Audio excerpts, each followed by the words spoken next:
Eh bien, salut tout le monde, bienvenue au Gérard d'Estrade. Aujourd'hui, c'est la grande première de KO. Nous allons parler de boxe avec mes invités. Comme invité aujourd'hui, on a notre fidèle habitué, Pierre. Salut Pierre. Salut. Notre habitué Gordy. Salut Gordy. Salut Pierre. Ça va bien? Ben oui, numéro 1. Numéro 1. Et puis, pour la première fois avec nous, mon bon ami qui ça fait longtemps que je n'avais pas vu, Israël. Salut Israël, ça va? Salut, oui, ça va? Enchanté d'être là. Oui, bienvenue à toi. Écoute, aujourd'hui, mais c'est ça, on va parler boxe pour la première fois. Et drôle de hasard, on a tout un chandail des Bruins. Sauf moi. Sauf toi, c'est vrai, Pierre. Comme première, la prochaine fois, tu vas le mettre, c'est parfait. Écoute, parfait. Écoute, Pierre, vu que tu es là, je vais commencer par toi. As-tu déjà assisté à des combats de boxe en direct? Malheureusement, je n'ai jamais assisté à un combat live. Enfin, c'est une de mes choses que je regrette le plus. Là. Mais je me promets surtout après la pandémie, c'est sûr certain que ça fait partie de mes projets. Écoute, c'est sûr que moi, j'ai assisté seulement à un combat de boxe. C'était Jean-Pascal contre Bernard Hopkins. Un combat au Centre Bell, si je me souviens bien, que Bernard Hopkins avait gagné. Je te souhaite d'assister à un combat de boxe parce que c'est tout un événement à suivre. Gordy, toi, as-tu déjà assisté à un combat de boxe live? Non, moi non plus, j'ai jamais eu l'occasion, mais là, on va m'arranger avec mon neveu Israël. Là, il va m'arranger ça. Là. Parfait. Parlant d'Israël, toi, Israël, as-tu eu la chance d'assister à un combat live? Oui, souvent. Moi, j'ai tout vu la carrière de Jean-Pascal ou presque au Centre Bell. C'était Adonis Stevenson, David Lemieux. J'ai jamais arrêté d'y aller. Dans les 10 dernières années, encore plus. C'est mon dada. Puis en plus de ça, je suis juge en boxe amateur. Puis j'ai eu la chance de juger Ariane Fortin, entre autres, là, une Olympienne québécoise, David Théroux, qui est maintenant avec Eyes of the Tiger. Donc, j'en ai vu plusieurs. Tu es pas mal chanceux. Donc, tu vas être pas mal notre expert côté boxe. Je suis vraiment, vraiment content que tu sois là. Tu as vu plusieurs combats. Ma prochaine question était le meilleur combat que vous avez vu. Pour toi qui en as vu plusieurs, ça va être un petit peu difficile de répondre à cette question, mais grosso modo. Là, on parle télévision ou live. Whatever, c'est aucune importance. Un combat local, j'en ai beaucoup, puis là, c'est vraiment personnel. Moi, j'ai eu la chance d'être au combat numéro 3 entre Stéphane Ouellette et Dave Hilton. C'était à cette époque-là la trilogie incroyable. C'était à une époque où, comme je disais tantôt, hors d'onde, une drôle d'époque. On ovationnait Maurice Montboucher sur le bord du ring, assis à côté d'Éric Lapointe. C'était à une autre époque. Mais je me souviendrai toujours, le Centre Bell voulait craquer. Centre Bell plein. Il n'y avait pas un coup de poing de Stéphane Ouellette que... Personnellement, j'ai jamais vécu de quoi de capotant de même dans le live. Là. Puis c'est ce qui fait que c'est mon combat par excellence. Écoute, je trouve que c'est un excellent choix. Je m'en souviens comme si c'était hier. Écoute, peut-être que tu peux me reprendre, mais lors du dernier combat, Stéphane Ouellette avait perdu au dernier round, presque à la dernière minute, je pensais. Non, ça c'était au premier combat. Au deuxième, Stéphane Ouellette, c'est un boxeur qui n'a jamais eu la passion de la boxe. Donc, au deuxième combat, il s'était fait geler. Je me suis en début de combat assez tôt, 5e round, si je ne me trompe pas. Là, je peux me tromper. Puis au troisième combat, c'est sûr que pour les érudits de la boxe, à la défense d'Hilton, Ouellette était un remplaçant de dernière minute d'Éric Lucas. Puis, il était bien préparé à ce combat-là. Hilton n'était pas capable de toucher à Stéphane Ouellette. Écoute, on va avoir la chance de parler de certains boxeurs tantôt dans le milieu de l'émission, puis on va revenir à Stéphane Ouellette. C'est un boxeur que j'ai adoré. Toi, Pierre, un des meilleurs combats que tu as vu, soit à la télé ou ben, live. C'est sûr, Stéphane Ouellet. Le premier combat avec Hilton, c'était quelque chose. Ouais. C'était vraiment serré jusqu'à la fin. Ouellet a manqué comme de jeu au dernier round. Mais non, ça a été, pour moi, ça a été, dans la trilogie, ça a été ce premier combat-là que j'ai préféré. Ben, je pense que c'est un combat qui a marqué l'histoire du Québec et que plusieurs passionnés de boxe ne vont jamais oublier. Toi, Gordy, un des combats que tu as le plus aimé? Oh, c'est sûr, côté émotif, la boxe locale, c'est sûr, la trilogie Elton Ouellet. Et moi, c'était la trilogie Arturo Gatti contre Mickey Ward. Arturo Gatti, c'était pas le plus talentueux, mais tabarouette qui faisait un bon spectacle. Il se battait, hein, il tombait à terre, il saignait, ben, c'était coup pour coup. Les autres, à un moment donné, c'était bang, bang dans la face, ben oui, par là. Mais il a été choisi 4 fois le combat de l'année, Arturo. Oui. Écoute, on va parler d'Arturo tantôt. Il a une carrière formidable qui, malheureusement, s'est mal terminée. Mais on va avoir beaucoup de temps tantôt pour parler de nos boxeurs locaux. Je vais revenir avec Israël. En fin de semaine, il y a eu le combat de Steven Butler. Veux-tu nous faire une petite analyse de ce combat-là? Hey, Israël, tu n'as pas activé ton micro. Je suis désolé. C'est pas grave. On va se faire. Je vais vous faire une analyse du dossier Butler. Premièrement, je veux mettre au clair le traitement médiatique de Eyes of the Tiger Management. J'ai été obligé de créer une catégorie qui s'appelle Prenez-nous vous pour des caves. parce que normalement, dans le déroulement de sa carrière où il était rendu Steven Butler, il ne pouvait pas échapper ce combat-là, mais pas du tout. Je vais en parler tantôt. Jesus Macias, qui n'est pas un chaudron, mais c'est un combattant que Butler devait absolument. Moi, j'aurais aimé qu'on sorte virulent l'équipe à Butler, qu'on dise là, il y a un problème, puis nous a fait passer ça. La défaite, mais on n'est plus rendu là avec Steven Butler. Là, ce matin, on nous disait que pas assez de préparation. On est-tu vraiment rendu là? T'sais, si Eyes of the Tiger est vraiment responsable de ce fiasco-là, on a un maudit problème. Moi, je n'embarque pas là-dedans.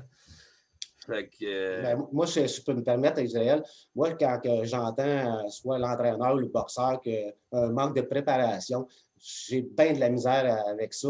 Surtout, comme tu dis, rendu à un certain stade d'une carrière que tu dois gagner. Je comprends qu'on peut perdre des combats, mais avoir comme excuse un manque de préparation, j'ai bien de la misère avec ça. Puis, c'est ça. Où ce qui était rendu, c'est carrément inacceptable.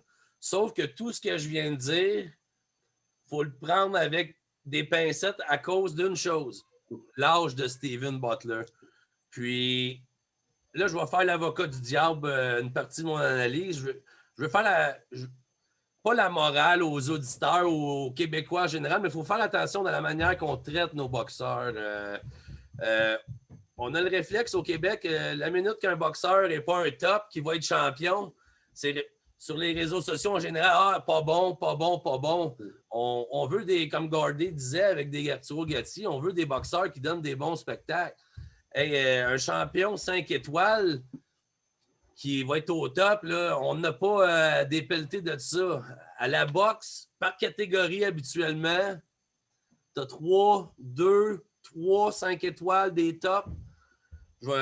On a eu des boxeurs québécois avec des très belles carrières. On va parler de Kevin Bizier qui nous a donné des combats. On le sait que le gars ne serait pas champion, mais il nous a donné des beaux combats. On parle à David Lafrenière, qui n'est pas un combattant du niveau... Francis Lafrenière, qui n'est pas un combattant de niveau, on va dire, mondial, 5 étoiles. Il ne sera pas un grand champion, mais à chaque combat, il fait parler de lui, il se défonce. le traitement envers Steven Butler, il ne faut pas oublier qu'au Québec, on n'aime pas les mauvais garçons. Ouais, c'est encore drôle. Encore drôle, mais Stevenson n'a pas été aimé pour son passé. Butler, si on fait... Il y a deux choses qui ont eu. Son jeune âge, Butler, on nous l'a vendu, il avait 18 ans, on le voyait, on nous l'a vendu gros comme ça. Puis son entourage. Souvenons-nous, là, 12 combats, sa première défaite en carrière, la tristement célèbre défaite contre Brandon Cook au Centre Bell. Il y avait eu un émeute de chaudière de glace sur le combattant ontarien qui est tombé assommé dans le ring. C'était un début de carrière, on le pardonnait à Butler, OK? C'est ça, c'était une chose. Par la suite, il a accumulé 10 victoires consécutives contre des boxeurs. Moi, j'aime beaucoup le classement du site BoxRec. Mais tous des boxeurs 2 étoiles sur 5, il fallait qu'ils se rebâtissent, c'est correct. Arrive un combat de championnat contre le Japonais Ryoto Murata. Butler était classé 15e au monde. On était prête. Tout était prêt pour la défaite. Au pire, Butler, une surprise, gagnait, mais le Japonais a gagné par TKO, je pense, au 5e round. Puis, c'était correct. Il affrontait un champion, il est jeune, il arrive 15e. Celle-là, là, il n'y a personne qui en a voulu à Steven Butler. Là, Butler revient contre Jesus Macias, qui est rendu 15e un matin, qui était 55e, défaite inacceptable. Puis, pourquoi qu'il ne faudrait pas... Je veux en venir au fait qu'on est sévère avec. De par son âge, Steven Butler, et seulement parce qu'il a 25 ans, on se doit de garder une réserve sur ce boxeur-là qui peut continuer à progresser. Ma question finale pour Steven Butler, veux-tu encore boxer?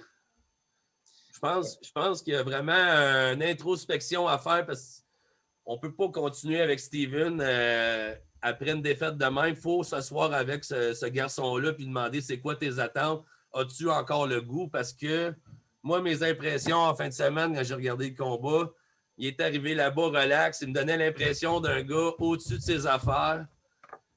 J'explique mal ça. Donc, c'est un peu mon analyse de Steven Butler.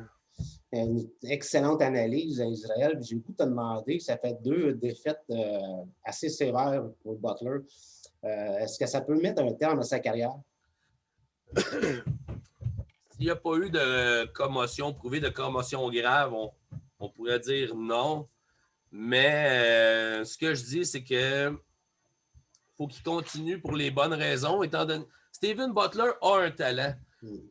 On s'entend, il ne part pas de zéro. Moi, je le compare à... La comparaison peut être très boiteuse, mais à un Eric Lucas qui n'avait pas le talent d'un Stéphane Ouellet, mais qui a travaillé, progressé. Steven Butler dominait son combat samedi. Il était quand même beau à voir aller jusqu'au chaos, malheureusement. Il y a quelque chose à faire, ce gars-là. C'est juste qu'on est en droit d'émettre des doutes sur son entourage, sa préparation. Je ne peux pas croire qu'une écurie comme Eyes of the Tiger, qui a un minimum de sérieux, ait envoyé Butler dans des conditions tout croche au Mexique, puis qu'on serve d'excuse aujourd'hui. Donc, le Butler, pour bien résumer, n'a plus droit à l'erreur. Ouais, ça, effectivement, il ne peut pas perdre un 3e match de suite. Il ne peut plus perdre de cette façon. Quand même qu'il nous gagne 5-6 combats, s'il nous revient avec un... vu qu'il est jeune, dans 2-3 ans, il peut être revenu facilement dans le top 15 avec des belles victoires, mais il ne peut plus perdre par KO de cette façon contre des Jesus Macias, tout simplement. Non, effectivement. Écoute, tu vas peut-être m'éclairer. Tu as parlé tantôt de Francis Lafrenière. De mémoire, je crois que c'est lui qui devait aller boxer au Mexique, puis le combat avait été annulé parce que Francis, je t'ai mis Facebook avec lui. S'il nous écoute, je te salue, Francis. De mémoire, Francis avait expliqué pour des raisons familiales à cause de la COVID, avait refusé le combat. Est-ce que c'est le même combat que Butler a pris la place de Lafrenière? Je ne sais pas. Je ne pourrais pas te rentrer dans les détails là-dessus.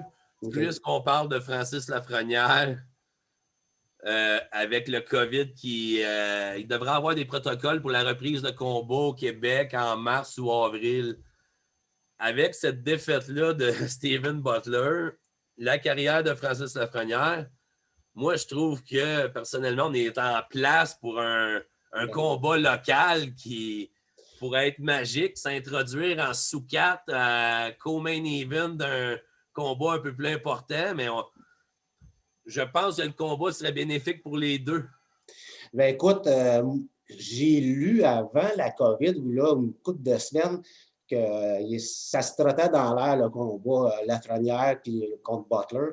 Mais Francis a marqué sur sa page Facebook l'autre jour que sa carrière était terminée. Mais qui était pour accepter probablement un dernier match dans sa carrière. Écoute, on va parler peut-être dans une autre émission de Francis, parce que c'est un maudit bon gars. Il est supposé d'être en entrevue avec moi sur les gérants d'estrade. Son horaire est très chargé. Pierre, est-ce que tu as vu le combat ou seulement sur les nouvelles le lendemain? Que penses-tu du combat? Ben, j'ai pas vu le combat, rien. En fait, j'avais même pas eu de nouvelles concernant ce combat-là. Puis je suis content que Israël puisse nous en faire part parce que non, j'ai pas eu la chance de voir le combat, en fait. Écoute, tantôt, tu parlais que tu aimerais ça aller voir un combat de boxe, mais que ça reprenne.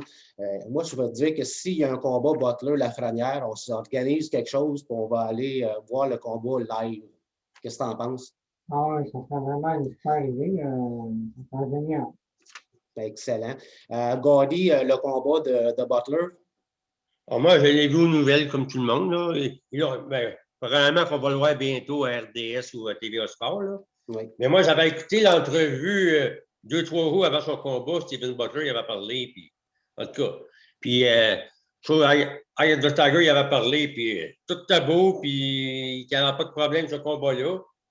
Puis là, un matin, comme je te dis, comme il dit tantôt, Steven Butler, il a dit que les 4 premiers rounds, ça allait super bien. Mais que ça, entre guillemets, il a senti la fatigue des hauteurs. Puis il avait dans son code, le 5e round, ça va être un round pour me reposer. Puis c'est là qu'il s'est fait puncher, qu'il a dit qu'il a manqué de concentration. Mais, ouais. On accepte ça, des excuses, puis tout. C'est de valeur. Oui, c'est de valeur, mais écoute, Gordy, je vais dire, comme j'ai dit à Pierre, toi non plus, tu n'as jamais assisté à un combat de boxe. S'il y a un combat, Lafrenière-Butler, on est-tu partant pour aller voir ce combat-là? Ah, oui, c'est sûr. C'est sûr. C'est sûr, oui. Combat local en plus. Exactement. Je vais revenir avec Israël. Je viens de parler, je viens d'inviter Pierre et Gaudry à aller assister au futur combat de Lafrenière-Butler. Vas-tu nous organiser ça? Oh, absolument. Inquiétez-vous pas. Si ça allait se concrétiser, je vais être assez vite sur les billets. Ben là, n'oublie pas que tu es enregistré et filmé. On va avoir une preuve si on n'a pas nos billets. J'ai aucun problème avec ça. Tu peux-tu en profiter pour les combats de Butler? C'est juste une plateforme. Puis Eyes of the Tiger Management, il nous offre la plateforme punchinggrace.com. C'est 33$ pour 3 mois. Ça, c'est la plateforme de Eyes of the Tigers. Punching Grace. Et vous avez accès à tous les galas de tous leurs boxeurs. Donc, si vous calculez pour 3 mois, 33$, en moyenne, il y a 2 ou 3 galas. Ça revient à 15 à 10$ le gala. Vous avez absolument tous les combats des boxeurs de l'écurie Eyes of the Tiger Management. Écoute, c'est sûr que je vais aller voir ça parce que c'est vraiment pas cher.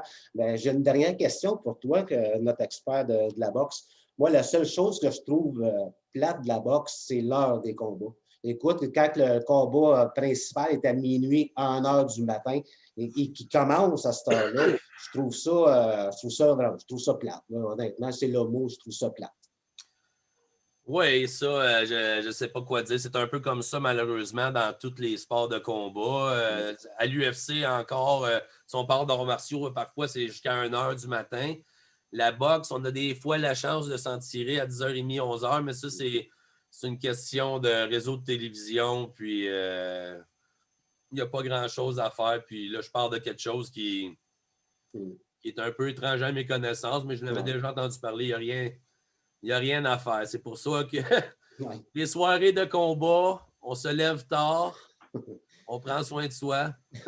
Mais moi, je vais te dire, pour finir la discussion là-dessus, moi, je peux te dire, c'est une des raisons pourquoi je n'achète pas les showtimes, parce que c'est peine trop tard, ça n'a aucun sens. Puis aller voir un événement, des fois, comme tu dis, ça peut être à 10 h le soir, mais là, le combat n'est pas fini, on n'est pas revenu à la maison, on n'est pas couché, on travaille le lendemain matin. Ça serait peut-être à regarder une autre façon de faire les combats. Oui, ça, c'est... Vu que tu es là, Israël, qu'est-ce qu'on a à l'arrière en fin de semaine côté combat? Tu as oublié de mettre ton micro. Excusez-moi, on va l'avoir. En fin de semaine, des suggestions. Il y a un UFC Fight Night gratuit à RDS. En carte principale, on a 2 poids lourds. Alistair Overeem, un gros cogneur, contre Alexander Volkov, un Russe de 6 pieds 7. Overeem fait 6 pieds 4. Ça va être tout un événement principal. 2 poids lourds. Le grand Volkov, le grand Russe, probablement donne plus de coups à la minute. On parle de 6,13 coups à la minute versus 3,4 pour Overeem. Vous allez voir, si vous écoutez le combat, il doit avoir 5 pieds de jambes. Ça sert beaucoup de ses jambes, des bons coups de poing. Par contre, Overeem, qui est un ancien champion de K1, une organisation qui est de boxing majeure en Europe, est un très gros cogneur, un vétéran, capable du meilleur comme du pire, mais frappe beaucoup plus en puissance. Va moins donner de coups, mais si vous voulez savoir le gagnant, là, prenez un 25 cents, lancez-les. Mais si vous aimez les combats d'arts martiaux de poids lourd, on parle du 5e rang et 6e rang à l'UFC qui s'affrontent. Ça promet. Puis, je voulais vous parler d'une autre organisation. C'est pas pour tout le monde. Ça s'appelle le Bare Knuckle Fighting. Okay. J'ignore si vous avez entendu parler de ça. Ça fait peut-être 1 an ou 2 que c'est commencé aux États-Unis. C'est marginal, mais par contre, là-bas, ça devient d'une popularité extrême.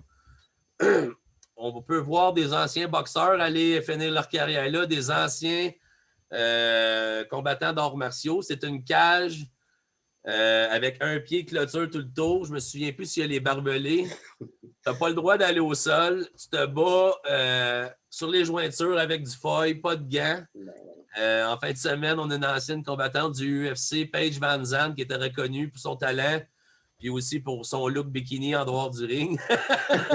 Elle a quitté l'UFC après 3-4 défaites. Elle fait ses débuts ce soir. C'est ce soir sur bareknucklefighting.com. Ça promet. Juste pour vous donner une idée, c'est 3 rounds de 3 minutes. Okay. 2 ou 3 minutes. Les combattants partent face à face à 2 pieds un de l'autre, 2 ou 3 pieds. Quand l'arbitre dit fight, ça part. Tu n'as pas le droit d'aller au sol. Le ring est petit.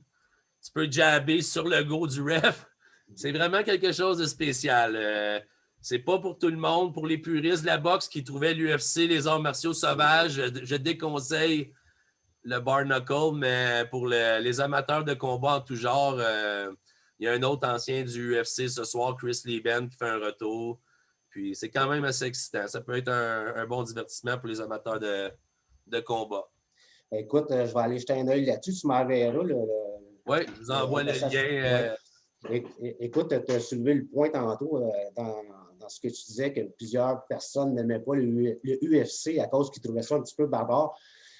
Effectivement, il y en a plusieurs qui ne regardent pas les combats. C'est un peu un jugement. Si on parle de coups à la tête, probablement qu'il y a plus de boxeurs c'est dans les perceptions, probablement qu'il y a plus de boxeurs qui vont souffrir de commotion cérébrale ou de troubles mentaux dans ceux qui prolongent une carrière qui aurait dû être arrêtée avant. Au UFC, c'est une question de perception. Parfois, ça finit par étranglement. Il y a tellement de manières de finir un combat. Donc, c'est vraiment une perception que c'est plus violent, mais en tant que tel, c'est pas plus violent que la boxe ou n'importe quel autre sport de combat. Là. Oui, c'est sûr que vu comme ça, tu as raison. Écoute, c'était pas sur le sujet, mais vu qu'on parle de UFC, puis en partant, je vais être honnête, je ne suis pas un grand fan de UFC. Je vais regarder ce qui se passe vite fait, mais je ne suis pas ça autant que toi. Parle-nous donc de Georges Saint-Pierre. Oh mon Dieu, Georges Saint-Pierre, quel champion. Toute une carrière. Pour moi, il va rester le greatest of all time. Les Anglais diraient le GOAT.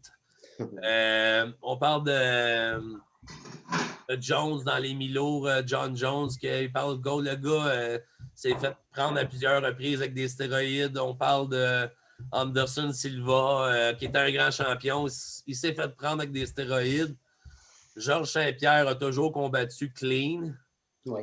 Puis, même aujourd'hui, je continue à croire qu'il est le meilleur de tous les temps. Si on prend le champion des légers, Khabib Nurmagomedov, un Russe qui s'était battu récemment contre Conor McGregor, il était vaincu, mais Georges Saint-Pierre est arrivé à un moment, je crois, dans une division, les 170 livres, en ébullition. Puis, je crois qu'il a affronté le meilleur bassin de combattants dans son poids qu'il n'y a jamais eu à l'UFC. Je pense que le bassin de gars qu'il a affronté était supérieur au bassin présentement des 150 livres ou des 170 livres que les champions ont affronté. Présentement, la question avec Georges Saint-Pierre, c'est il va-tu revenir? Je m'en allais justement te le demander. Moi, je me prononce ce matin avec ma petite boule de cristal. Ça fait presque un an que j'ai dit Saint-Pierre, Khabib. À chaque année, la première semaine de juillet, le UFC organise la Fight Week. Ils montent une carte monstrueuse avec des méga combats. Ça fait un an que je dis, tenez-vous bien, Saint-Pierre, Khabib Nurmagomedov à la Fight Week en juillet 2021. Si ça l'arrive avant, tant mieux. C'est ma prédiction. J'avais des bémols à cause de McGregor, mais là, McGregor a perdu lui aussi une dure défaite il y a 2 semaines. Oui. Tout le monde le sait. Il s'est fait knock-outer par Dustin Poirier. Dustin Poirier, le même que le champion russe, a éliminé en un round ou 2 maximum. Donc, on se retrouve avec un combattant russe et un Georges Saint-Pierre qui ont juste un et l'autre à s'affronter. Pour moi, c'est le seul combat pour le Russe qui fait du sens. Il a fait le ménage dans sa catégorie des 150 livres. Donc, je pense qu'on va revoir Georges Saint-Pierre dans un dernier et unique combat contre Khabib Nurmagomedov cette année. Mais, écoute, je pense pas mal la même chose que toi. Je suis pas mal convaincu que Georges Saint-Pierre va faire un dernier combat. Parlant de dernier combat, ça arrive souvent qu'un boxeur fait un mauvais dernier combat et on garde ça en mémoire. Ça se rappelle pour la carrière de Georges Saint-Pierre qui fait un retour pour un seul combat et un exemple, il se fait knocker au premier round. Oui, c'est une question qui peut se poser, mais dans le cas de Georges Saint-Pierre, c'est trop un athlète sérieux. Trop un athlète. Il n'y a pas besoin d'argent, Georges Saint-Pierre. S'il prend cette décision-là, c'est qu'il juge qu'il est capable. Puis c'est un gars qui s'entraîne toujours, qui est en forme. Puis il faut vous souvenir, Georges Saint-Pierre, on disait la même chose là, déjà 3 ans. Il est revenu à 185 livres pour éliminer Michael Bisping très, très, très facilement. Donc, est-ce que Saint-Pierre, j'ai peur pour lui dans un combat contre le champion des 150 livres, qui serait probablement un combat disputé à 165 livres? Non, je ne suis pas inquiète pour Georges Saint-Pierre pour un combat. Voilà, c'est une très bonne analyse. Pierre, tout le monde connaît Georges Saint-Pierre au Québec. Tu n'as peut-être pas suivi sa carrière. Moi, je l'ai suivi en parallèle un petit peu. Penses-tu que Georges Saint-Pierre pourrait faire un retour pour un dernier combat? Ben, s'il y en a un qui peut revenir, c'est lui. Parce que c'est comme Isabelle l'expliquait, c'est quelqu'un qui prend soin de lui, d'un. Puis il a son sport à cœur. Puis non, s'il y en a un qui peut revenir, c'est bien lui. Oui, on pense pas mal à la même chose. On va demander l'opinion à Gaudy. Ah, c'est sûr, Georges Saint-Pierre, c'est un gars qui se tient en forme, là. Ça va dépendre du Russe. Le Russe, lui, a juré à sa mère qu'il revenait plus. Mais il a dit ça à sa mère, mais il lance tout le temps un défi à Georges Saint-Pierre. C'est sûr. C'est sûr, moi, je ne suis pas un amateur de l'UFC. C'est sûr, si arrache ce combat-là, pense bien que j'aimerais le voir. Ouais. Ça sera à peu près le seul combat, parce que je ne suis pas un amateur de l'UFC. Ouais, si je peux compléter, garder, Dana White, le président de l'UFC, se retrouve avec 2 combattants, un à la retraite, Saint-Pierre, qui ne veut plus se battre, sauf contre le Russe. Puis il y a son ancien champion russe invaincu qui ne veut plus revenir et qui laisse sous-entendre qu'il va revenir seulement pour Saint-Pierre. Donc, ça ne laisse pas le choix d'organiser ce maudit combat-là. Il faut dire aussi que ça va être un combat très lucratif. Ah, c'est sûr. Écoute, oui, c'est exactement. Écoute, Israël, j'ai une autre question qui vient de s'ajouter dans ma liste. La mode s'en vient au combat d'exhibition. On a vu il n'y a pas longtemps, Mike Tyson, puis peut-être que tu vas me reprendre, c'était contre Evander Holyfield. C'était-tu contre Holyfield? C'était contre Roy Jones, ouais. Roy Jones, c'est ça. Je t'ai pris un petit peu au dépourvu. Mais ma question, c'était qu'est-ce que tu penses des combats d'exhibition? Je pense qu'on est malheureusement une question générationnelle. Là, il y a comme deux... Je vais diviser ça tout de suite en 2 catégories. Combat d'exhibition entre anciens boxeurs, des légendes. J'ai plus ou moins... J'ai pas vraiment de problème avec ça. Mike Tyson, j'ai payé, j'ai regardé. Où est-ce que j'ai beaucoup plus de misère, c'est des vedettes du YouTube, les frères Paul, Logan Paul. Là, c'est rendu que n'importe quel YouTuber moindrement en forme lance des défis. Je pense que Mayweather il est supposé de se prendre contre un Logan Paul ou c'est le côté qui a plus de misère. Là. Écoute, tu parles d'un petit peu de misère. Moi, avec, j'ai un petit peu de misère. Il a été question, il n'y a pas longtemps, attends un peu. Georges Larac. Georges Larac aurait lancé un défi, je ne me souviens plus qui, là, mais là, on voit un joueur de hockey qui veut affronter un boxeur. Ben, je pense que c'était Mike Tyson. Je pense que oui, mais je ne suis pas sûr. Là, ça commence à s'en venir un peu, je ne veux pas dire ridicule, là, mais à un moment donné, reste dans ton sport. Oui, absolument. Ça n'a arrêté aucun sens. On a quand même eu... Bonjour à tes enfants. Oui, je ne peux pas les garder tous sous contrôle. On a quand même vu jusqu'à un certain point un certain spectacle de boxe entre Mike Tyson et Roy Jones. On voyait, c'était facile de voir que les gars avaient boxé. D'emmener un Georges Larac avec des gants de boxe sur Mike Tyson, ça fait freak show. Fait que, en même temps, comme j'ai dit tantôt, money talk, c'est l'argent qui parle. Les gens vont se déplacer quand même pour aller voir ça. Ceux qui ont regardé l'événement de Mike Tyson, on avait des rappeurs, on avait Snoop Dogg qui était rendu commentateur. ça fumait des joints Sodlon, Snoop Dogg, avec ses écouteurs un peu comme toi. Puis j'étais là, voyons donc. Ils ont fait de l'argent, ils ont vendu des événements. Donc, il y a des boxeurs qui sont champions qui ne font pas une scène parce qu'ils ne sont pas vendeurs, ils sont plates. Mais personnellement, il faut qu'il y ait faut que ça soit bien vendu pour embarquer là-dedans. Oui, tu as bien raison. Je vais demander la même question à Pierre. Que penses-tu des combats d'exhibition entre, je ne veux pas dire anciennes légendes, là, mais avec des personnes qui ont pris leur retraite depuis quelques années? Je ne suis pas même pour ça, dans le fond, non. Mais il y a eu Jean Pascal, je pense qu'il avait fait un combat avec, je ne me rappelle plus qui, là, mais... OK, je ne m'en souviens pas non plus. Peut-être qu'Israël, ça va s'en rappeler.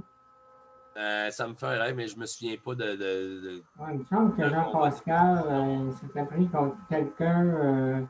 Ouais, c'était pas un combat de... je me souviens plus s'il était régi. Vous parlez sûrement de Jean Pascal contre Steve Bossé. Ouais. Oui, t'en plein ça. Exactement, oui. Je ne suis pas capable de vous dire si le combat il était exhibition complètement enregistré dans le classement. Je pense que oui. Là. OK. Donc, Pierre, en conclusion, tu n'es pas trop pour ça, les combats d'exhibition? Non, c'est comme tu disais, c'est des freak shows, ça, là. OK. Peut-être pour ramasser de l'argent pour les causes, là, c'est correct. Ah, ça, c'est un excellent point. À part de ça, non. Ça Oui. n'apporte à rien. Ben, tu apportes un excellent point pour un combat pour ramasser de l'argent pour des fonds. Je crois que lors du combat de Tyson, Roy Jones, il y avait de l'argent qui avait été remis à des œuvres de charité. Israël, peux-tu m'éclairer là-dessus? Non, je ne peux pas t'éclairer là-dessus. Je suis désolé, je n'ai pas réponse à tout. Ça se pourrait, oui, que ça ne me surprendrait pas. Là. Okay, je ne voulais pas te poser une question piège, mais on est les trois à ne pas savoir. Fait que, non, mais je ne le sais pas. Ce n'est pas une question piège. J'ai répondu. Je ne le sais pas. C'est correct. On va demander l'opinion de Gordy. Qu'est-ce que tu penses des combats d'exhibition? Oh, moi, les combats d'exhibition. Mon micro est activé, mais là. Oui, on t'entend. Ouais. Moi, les combats d'exhibition, je ne suis pas bien pour ça. Moi, les gars, ils ont pris leur retraite, là. Moi, que j'ai plus de misère en boxe, c'est d'avoir des gros combats. Les boxeurs, les champions, moi, je trouve qu'ils s'évitent. Je vais donner un exemple. Floyd Mayweather contre Manny Pacquiao. Quand il l'a pogné, il aurait fallu qu'il poigne 5-6 ans d'avant. Pascal contre Adonis Stevenson. Stevenson, il a jamais voulu donner un combat à Pascal. Moi, c'est ça que je trouve plate de la boxe. Ouais, tu apportes un excellent point parce qu'on a vu ça avec plusieurs boxeurs. Tu en as nommé quelques-uns. Parlant de boxeurs, on va faire une petite survol. J'ai choisi quelques boxeurs. On reste au Québec pour la première entrevue. Gordy, tantôt, tu as parlé d'Arturo Gatti. Je l'ai mis dans la liste parce qu'il est né au Québec, mais il a fait toute sa carrière aux États-Unis. Qu'est-ce que tu penses de Gatti qui a fait 49 combats, 40 victoires, 31 KO? Que penses-tu de la magnifique carrière qu'Arturo Gatti a eue? Moi, Arturo Gatti, j'aimais tout le temps le regarder parce que je t'assure d'avoir un bon spectacle. C'était pas lui qui avait la meilleure défensive. Ben, il tombait à taille, il sort le vent, puis c'était incroyable. C'était, comme Israël l'a dit, c'était un gros vendeur. Tu étais sûr, Arturo Gatti, aux États-Unis, même encore, quand tu parles de la boxe, c'est Arturo Gatti. J'aurais aimé ça voir Gatti contre David Elton, son beau-frère, mais ça, on ne l'aura jamais vu, là, avec l'historique d'Elton avec la sœur de Gatti. Oui, on va en parler tantôt des Hilton. Oui, on va en parler tantôt des Hilton. La seule chose qui est triste dans la carrière d'Arturo Gatti, c'est malheureusement son décès. C'est sûr. Il y a eu une enquête, ils n'ont jamais trouvé vraiment la cause. Ils ont dit que c'était un suicide, mais personnellement, j'ai beaucoup de difficultés à croire que c'était un suicide.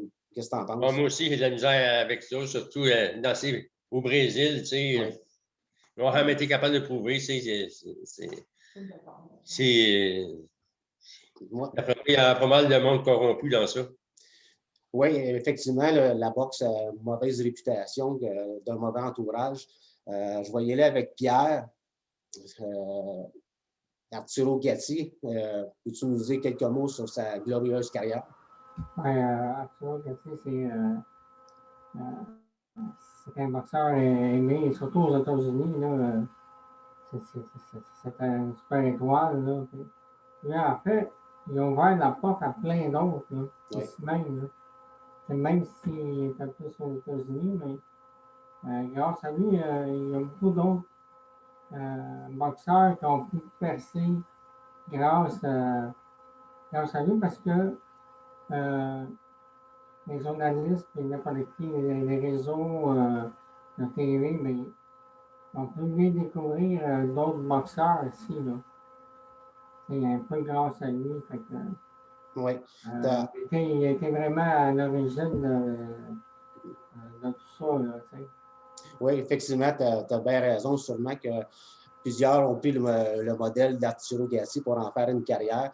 En terminant avec Israël, Arturo Gatti a probablement été le meilleur boxeur que le Québec a connu. Mais j'avais une question à te demander. Est-ce qu'il y aurait une raison pourquoi que Gatti n'a fait qu'un seul combat à Montréal? Je n'ai aucune idée. Il a fait un seul combat et j'étais là. C'était le soir de Hilton Wallet 3. C'était l'événement principal, c'était Getty ou c'était le co-main event, je me souviens plus. Okay. J'ai vécu c'était quoi une arrivée d'Arturo Getty ce soir-là. Il y avait déjà une électricité dans l'air. Mais je pense que Gordé serait peut-être mieux placé que moi pour répondre à cette question-là. Parce que moi, j'ignore pourquoi il y avait plus d'attachement à sa ville où il habitait, aux Américains. Je ne sais pas. Je ne sais pas si Gordé, tu as une opinion là-dessus. Non, pas. Je ne pourrais pas dire pourquoi faire moi non plus, parce que c'est un gars de Montréal-Nord, tout ça. Là. Il s'est battu juste une fois à Montréal contre Joe Hutchison, je pense. Ben, je ne pourrais pas dire pourquoi faire. Je ne sais pas s'il y avait plus d'argent à faire aux États. Ouais. Je n'aurais aucune idée. Je ne pourrais pas te dire. Il se battait beaucoup à Atlantic City, au casino. Donc, je pense qu'il était comme un peu Céline Dion à Vegas en ce temps-là. Exactement. On va y aller avec un autre boxeur que j'ai beaucoup aimé. Il y a deux côtés à ce boxeur-là. On l'aime ou on le déteste. Champion du monde, 43 combats, 35 victoires, 20 KO. Jean Pascal. Israël, t'es là. Parle-moi donc de Jean Pascal. Moi, Jean Pascal, tantôt, on disait Gatti, peut-être le plus grand boxeur. Moi, je le mettais comme un des plus grands vendeurs. Boxeur, moi, c'est. Gars, je m'en cache pas, je suis un fan fini de Jean Pascal. Je l'ai suivi toute sa carrière. Ce gars-là a tout fait. Aux dernières nouvelles, il est encore champion WBA. Il est revenu, il a battu Marcus Brown. On l'avait vu. Un athlète incroyable. J'ai un ami psychologue sportif qui a travaillé avec. Il m'a dit que c'était pas l'être humain le plus facile. Non, il a un méchant caractère. Il a un méchant caractère, mais comme personne, mon Dieu, il a déjà pris le temps de me répondre sur Messenger, une petite discussion. Donc, j'avais dit, oh wow, Jean-Pascal. Mais pour ce qui est du boxeur, Carl Froch avait dit que le boxeur qui l'a cogné le plus dur dans sa carrière pour un coup de poing, c'était Jean-Pascal. Jean-Pascal était au début de sa carrière. C'est ce qui fait que Jean-Pascal, on a tendance à oublier qu'il cogne dur, Jean-Pascal. Tous ses adversaires vont vous le dire. Il vous ébranle dans les premiers rounds, puis après ça, vous êtes sur les talons pour le reste du combat. Le style de Jean-Pascal dans un ring, ça ne s'enseigne pas. Non. Le seul combat qu'on a essayé de faire boxer Jean-Pascal différemment, c'est quand son combat revanche contre Kovalev, quand Freddie Roach l'a pris en main, puis le célèbre goal, Jean-Pascal 2.0. Ouais. Puis là, on avait vu qu'il avait planté. Fait qu'il est fidèle à son style. Il a inventé le style Jean-Pascal. Tu ne reverras pas ça souvent en boxe professionnelle. C'est tout un champion. Moi, je l'avais gagné les 2 combats contre Hopkins. J'en reviens pas qu'on y aille enlever sa ceinture lors de ces 2 combats-là. Comme tu peux voir, j'ai pas grand-chose de négatif à dire sur Jean-Pascal. Quel guerrier. Oui, c'est tout un guerrier, puis le mot est super bien choisi parce que Jean-Pascal, contrairement à plusieurs boxeurs, lui, il a affronté les meilleurs. Carl Froch, Chad Dawson, Bernard Hopkins 2 fois, Kovalev 2 fois. Je pourrais continuer, Bouté, Alvarez. Dans les boxeurs de la région, c'est celui qui n'a pas eu peur d'affronter personne. Exactement. Je vais y aller avec Pierre, Jean-Pascal. Ben, Jean-Pascal, pour moi, c'est le top. Là, il a toujours affronté, comme tu disais, tous les gros noms. Là, puis, il n'a jamais reculé devant personne. Toujours fier, quelqu'un de. C'est pas quelqu'un qui joue à une game. Là, lui, c'était ça, c'est ça. Que ce soit Carl Froch, n'importe qui d'autre. Non, c'est vraiment, pour moi, c'est vraiment le top. Oui, je pense que, comme je disais tantôt, il y a plusieurs qui l'aiment, il y a plusieurs qui le détestent. Mais ça a été au début, je ne l'aime pas trop. Son style, un peu peut-être cocky, qu'on appelle. Mais au fur et à mesure que tu apprends à le connaître, puis, tu sais à peu près quel genre de personnage que c'est. En fait, non, c'est vraiment un ambassadeur de la boxe au Québec, à travers les États-Unis. Oui. Je te dirais, Pierre, en terminant sur Jean-Pascal, que plusieurs ne l'aiment pas à cause de son arrogance. Oui, ben c'est ça, comme je le disais tantôt, c'est un peu un style coquille, ben, c'est quelqu'un qui aime prendre la place. Par contre, il sait comment prendre sa place. Oui, C'est exactement. pas quelqu'un qui fait des détours, puis, non, c'est quelqu'un qui a quelque chose à dire, il dit, il a quelque chose à faire, il fait. Si t'as pas bonne affaire, ben, la porte est là, puis bingo. Oui, excellent commentaire. Je vais y aller avec Gaudy. Je sais que tu dois quitter dans pas long, Gaudy, pour le travail. Oui, moi, Jean-Pascal, moi, j'ai eu les deux volets. Au début, je l'haïssais, je m'en confessais. Oui. Et en dernier, je l'aimais parce que c'est un gars que il affrontait les meilleurs. Il donnait des combats que le monde voulait voir. Il n'a jamais reculé devant personne. Moi, dans mon classement, à moi, au Québec, je le classe numéro 2. Mon premier, c'est pas lui. Le premier, c'est qui? Moi, hein? Le premier, c'est qui? Moi, dans son prime, moi, le meilleur que j'ai vu, c'était Dave Hilton. Oui, on va en... Dave Hilton, c'est tout un cogneur. Je veux dire une affaire. En dernier, c'est sûr, ça s'est détérioré avec la boisson et tout. Là, on connaît son histoire. Là, mais au début de sa carrière, là, dans son prime, là, contre Mario Cusson, ça pouvait être un gros galop, ça a duré 29 secondes. Il dansait autour des gars. Là. Il me faisait penser un peu à moi. Quand il se mettait à tourner autour des boxeurs, il me faisait penser à Mohamed Ali. Si je peux me permettre, il ne faut pas mélanger. Il faudrait faire deux classements. Un classement selon le talent brut, peu importe les accomplissements. Si on parle d'accomplissement, on n'a pas le choix de mettre Pascal premier. Si on parle d'accomplissement, si on parle de talent non, c'est sûr. Ouais. Non, mais je n'ai rien à Jean-Pascal. Ça reste une question de choix. Là, ben. Mais moi, j'aimais David Hilton. Là. Ben, je n'ai rien à Pascal. Là. Pascal, il a affronté les meilleurs. Oui, effectivement. Oui. À Pierre, pas Pierre, mais Gaudy, je vais rester avec toi parce que, comme je disais tantôt, tu dois nous quitter bientôt pour aller au travail. Tu as parlé beaucoup de Dave Hilton. C'était, oui, c'est vrai, un grand champion. Malheureusement, sa carrière, c'est vraiment mal terminé avec des histoires pas trop drôles. C'est arrivé à plusieurs boxeurs, mais Dave Hilton aurait pu devenir champion du monde pendant plusieurs années, mais malheureusement, mal entouré, mauvais choix de vie. Qu'est-ce que tu en penses? Ah, c'est sûr. Je lisais sur lui, son histoire. Bien, il a comme reproduit sa jeunesse, ça a l'air son père, l'histoire de son père, puis tout. Là, comme tu dis, un mauvais entourage, puis tout. Au début, quand il était dans son prime, avant qu'il arrive ses déboires de boisson, drogue, tout ça, là, supposément qu'il battait sa femme. C'était tout un boxeur, mais après ça, ça s'est détérioré. En dernier contre Ouellet, il avait 35 ans. C'était plus le même boxeur. C'est sûr, ça a fait des bons combats, mais c'était plus Dave Hilton là, quand il avait 25 ans. Là. Non, c'est sûr. Je vais rester avec toi pour les 2-3 prochains boxeurs parce que tu dois quitter bientôt. Tu as parlé de Stéphane Ouellet. Il est sur ma liste. Écoute, c'était un des boxeurs que j'ai beaucoup aimé aussi. Parle-nous donc un petit peu de Stéphane Ouellet.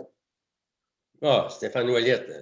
Ça, c'est comme Dave Hilton. Lui aussi, il avait beaucoup de talent. Mais c'est ça, c'est la même affaire. C'est des problèmes de consommation et tout, mais côté talent, c'est sûr qu'il avait un grand talent. Lui aussi, il était vendeur. Il était plus vendeur qu'Éric Lucas, mais Éric Lucas était plus sérieux. Tu sais? Ben, regarde, tu arrives avec Éric Lucas. Lui, il est sur ma liste. 50 combats, 39 victoires, mais seulement que 15 victoires par KO. On se souvient tous de sa défaite en Allemagne comme Marcus Bayer. As-tu quelques mots pour nous parler d'Éric? Ah, Éric Lucas, le premier combat, je ne me rappelle plus le nom. Il s'était battu contre un Français. Là. Peut-être que Israël se rappelle du nom. Là. Puis Éric Lucas, il était supposé de se faire planter. Ouais. Mais il avait tenu tête aux Français. Et Contre Marcus Bayer, c'était un vol total. Il s'est fait voler ce combat-là, ça n'a pas d'allure. Ce qui est plate dans le combat d'Éric Lucas et Marcus Bayer, c'est qu'il n'y a jamais eu de deuxième combat. Non, Bayer, j'ai vraiment voulu lui donner un combat vraiment. Exactement. Il savait même trop. Exactement. Écoute, j'en ai deux derniers à te présenter, Gordy, avant que tu partes. Lucien Boutet. Lucien Boutet, tantôt, on parlait de boxeurs qui reculaient devant personne. Une chose que je peux reprocher à Lucien Boutet, je pense que peut-être Israël pourra me corriger. Il a été champion longtemps parce qu'il y avait le championnat du Super 6. Donc, il a évité. Lucien Boutet, j'ai un dossier quand on parlait tantôt. Quand on a tendance au Québec pour ajouter à condamner des boxeurs la minute qu'ils ont une défaite. Ah, il ne sera plus champion, c'est fini. Si tu as un mauvais entourage, tu as le malheur d'être mauvais garçon au Québec. On parle de Jean-Pascal qui est grand gueule. Moi, il n'a jamais été apprécié à sa juste valeur, mais notre Lucien Boutet, ça a été un grand champion IBF, mais pas un grand champion. Je veux dire, souvenons-nous, Lucien, c'est un boxeur 4 étoiles, Lucien Boutet. C'est pas un 5 étoiles. On déchirait toute notre chemise quand il y a eu le Super 6. C'est ça. Puis quand on parle, comme Gordé disait, les grands ne se battent pas contre les grands, mais pour Lucien Boutet, ça a été bénéfique de ne pas se battre contre les grands. Exactement. Que serait la carrière de Lucien Boutet s'il avait affronté n'importe lequel du Super 6? Ça n'aurait pas été la même carrière. On avait Carl Froch, André Ward, André Derrell, Michael Kessler, Arthur Abraham. C'était tout ultra supérieur à Lucien, puis on l'a aimé. Puis... Oui, on l'a aimé parce qu'il y avait un beau charisme autour de lui. Oui. Ouais, il était vendeur, mais c'était un style bon gars, mais dans le Super 6, je ne pense pas qu'il a arrêté de calibre. Non, il n'était pas contre Carl Froch, je mangé une volée. Puis contre Jean-Pascal, on aurait dit qu'il ne cognait pas. Moi, il m'avait déçu contre Jean-Pascal, je n'en revenais pas. Oui, puis Lucien, il a fait ses deux. Si tu regardes sa carrière, il a eu la chance. Tu sais, à la boxe, il y a toujours 4 ceintures, des fois 5. Lui, il a eu la chance d'être champion, mais le Super 6 comprenait vraiment les meilleurs, les 3 autres. Là, il a affronté quand même des boxeurs 3-4 étoiles. Puis là, il y a eu Froch, il y a eu Pascal. Là, après ça, Lucien, on va dire les vraies affaires. Ses 2 meilleurs combats en carrière, il était sur les stéroïdes contre James DeGale puis Badou Jack. Là. Puis là, après le scandale, après son scandale des stéroïdes, il est venu perdre en 5 rounds contre Eleider Alvarez. Donc, Lucien, il faut faire attention. Pour le fan occasionnel de boxe, Lucien Boutet est un grand champion. Pour l'amateur érudit, ça a été quand même un bon champion, mais ça n'a jamais été un boxeur. Il ne sera pas d'un grand, là. Non, c'est ça, là. Ben, comme je disais tantôt, la seule affaire qu'on peut reprocher à Lucien, c'est d'avoir été champion pendant le tournoi du Super 6. Je vais retourner avec Gordy avant qu'il nous quitte pour le travail. Mon dernier boxeur que j'ai choisi, on parle tantôt de Jean-Pascal, il y en a qui l'aiment, il y en a qui ne l'aiment pas. C'est mon dernier, j'en parle, j'ai un petit peu de frisson parce que t'as à voir qu'il s'est fait juger pour son passé. Adonis Stevenson. Moi, je ne me le cache pas, je suis un fan d'Adonis Stevenson. 29 victoires, 2 défaites, champion. Malheureusement, son dernier combat a été fatal pour lui. Heureusement, il est toujours en vie. Gordy, Adonis Stevenson. Moi, Stevenson, son passé, il appartient.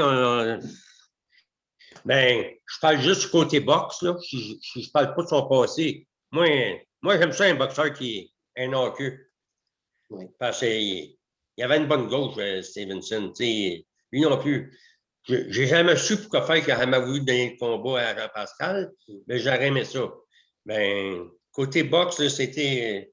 Moi, je l'ai bien aimé. Il était dur. Ben, j'aurais aimé ça, ouais, ça. Oui. Moi, je ne sais pas comment Israël prend ça. Moi, je pense que Stevenson aurait gagné. Ben, je ne sais pas. C'est vrai, Pascal, il y a le taux aussi, là. Parce que moi, je trouve, je ne sais pas sa fiche côté knockout à Stevenson, mais elle doit être assez bonne. Non, je ne l'ai pas, malheureusement, je ne l'ai pas. Ben, Israël, veux-tu répondre à Gary là-dessus? J'ai une anecdote pour vous autres qui va être quand même drôle. Je ne sais pas qui aurait gagné. Je veux pas. Moi, je sais que Jean-Pascal a battu Adonis Stevenson chez les amateurs. Est-ce que c'est resté dans la tête? Parce que je vais vous donner des petits coups. Quand on dit Jean-Pascal contre Arthur Beterbiev, de 175 livres, tout le monde dit ah non, non, non. Puis Jean-Pascal a sorti sur Facebook, il a dit pour ceux qui risent de moi contre Arthur Beterbiev, qu'on sait qu'il cogne dur, ce qui est à l'entraînement reste à l'entraînement avec un petit clin d'œil. Oui. J'ai l'impression que Jean-Pascal cogne tellement dur que les gars s'en souviennent, mais ça, c'est autre chose. Là. Stevenson, Pascal, il y avait de quoi de pas clair entre les deux.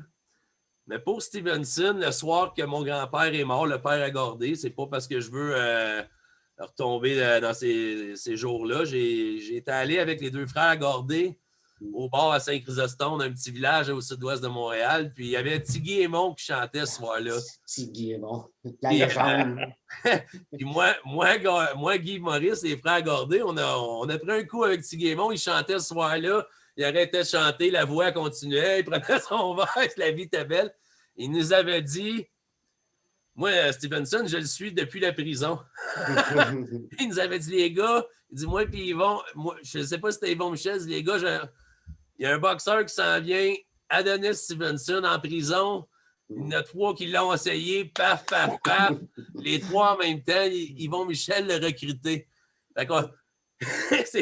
Je savais qu'il y avait un gars qui s'appelait Adonis Stevenson avant même qu'il soit à sa carrière professionnelle, c'est quelque chose. Puis évidemment, il est arrivé. Puis comme Gordé disait que Adonis Stevenson, c'est peut-être le gars qui a frappé le plus fort, qui a le punch le plus fort qu'il aura jamais eu au Québec. Ça en faisait un gars unidimensionnel. Ses adversaires savaient ce qui s'en venait. Puis j'ai déjà payé très cher contre Chad Dawson, le billet à 500-600$ ringside pour voir un combat d'1 minute et demie. J'avais pas aimé Adonis ce soir. Écoute, c'est un petit peu hors sujet parce que tu as levé un nom qui est très, très, très connu au Québec, Tiggy Aymon.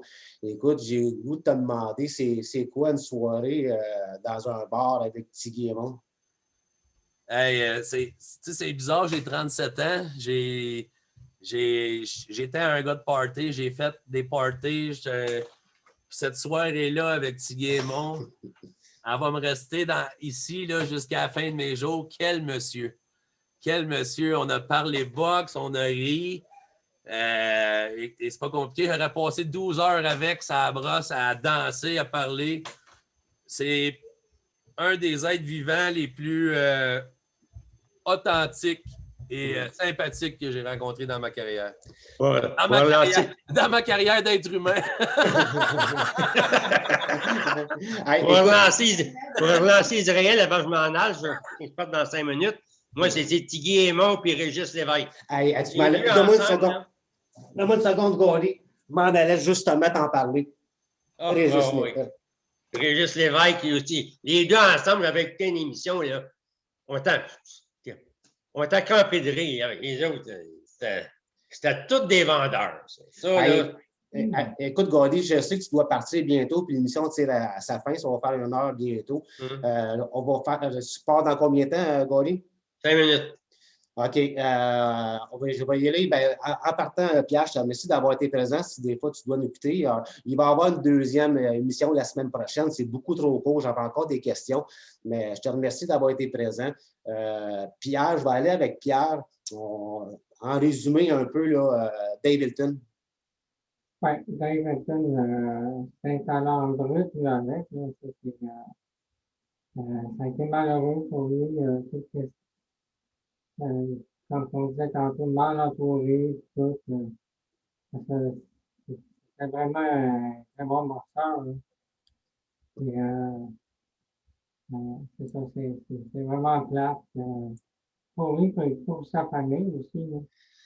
Tous ses frères, je pense un de ses frères aussi qui est décédé. Là. Je pense que c'est Jimmy, d'un accident de voiture, whatever. Oui. Écoute, ça fait des bons boxeurs chez eux. Mathieu Lepine, c'était vraiment un cogneur avec. Ben, écoute, si tu parles de la C'est famille vraiment Hilton, plate, tout ce qui peut avoir avec aux autres. Là.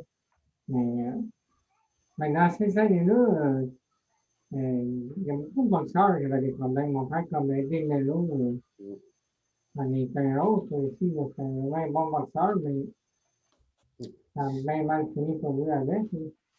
ben, tu dis Eddie Mello, il y a plusieurs boxeurs de ce temps-là qui ont mal viré. Écoute, je veux tout de suite te demander, parce que l'émission achève, on va revenir la semaine prochaine avec ceux qu'on n'a pas eu le temps de parler, mais j'aimerais ça que tu me parles d'Adonis Stevenson. Ben, pour moi, Adonis Stevenson, c'est pas vraiment un boxeur que moi, j'ai aimé. Dans le fond, il s'est fait critiquer là, avec par bien du monde, c'est les ouvertes.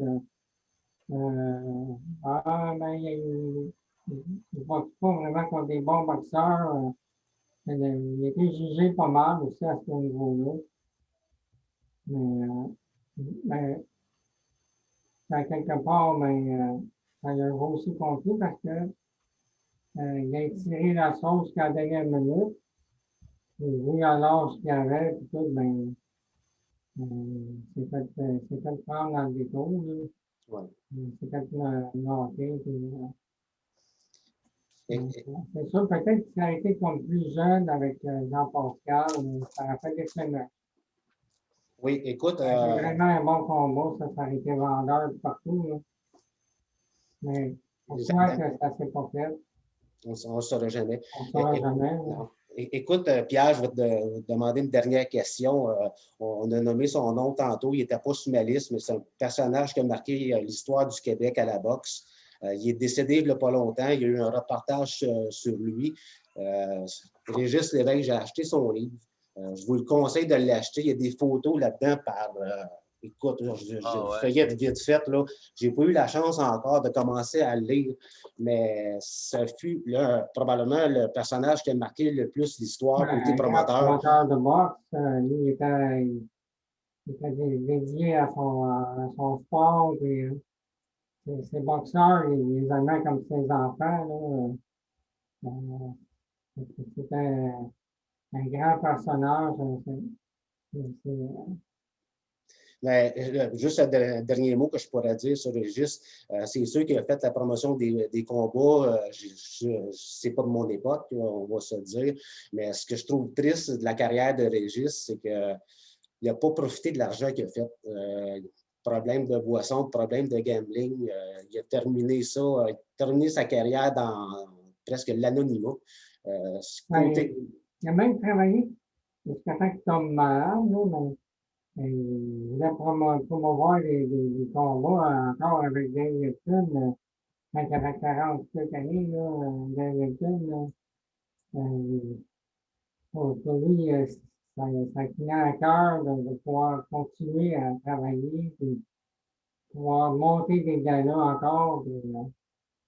Juste à ça, on voit tout de suite, c'est quelqu'un qui était dédié à son sport. Il aimait ça, puis il en mangeait. Quand il parlait de boxe, c'était comme un dieu. Tout le monde écoutait, puis il était bien respecté aussi. Oui, excellent commentaire, Pierre. On va finir ça avec Israël. Parle-nous donc un peu du coloré Régis Lévesque. Régis Lévesque. C'est sûr, moi, je l'ai connu plus sur pas le déclin, les derniers galas qu'il organisait, mais c'est quand même Régis, si je ne me trompe pas, qui était le grand Manitou de la trilogie Ouellet Hilton. Oui. Je me souviens d'une soirée à 110 que, il n'avait pas la langue dans sa poche là, quand il essayait de vendre le deuxième, troisième combat. Puis il avait dit à un moment donné, il dit pas comme au premier combat qu'il y avait un tas de poudre de même, c'est tables d'investissement. Puis j'étais comme tabarouette. Je pense qu'on tient tous le fait de son franc-parler et son personnage. Ben oui, c'est un personnage, Régis. Puis la chose que moi, que je trouve que Régis, à la boxe, il n'a pas assez des Régis Lévesque. Moi, ce que je retiens de lui, c'est que c'est le gars qui avait vraiment. Le seul promoteur, je pense, qui a compris autant que la boxe locale, c'est Vendeur. Puis, tu sais, quand ça revenait à Butler, c'est pas tout.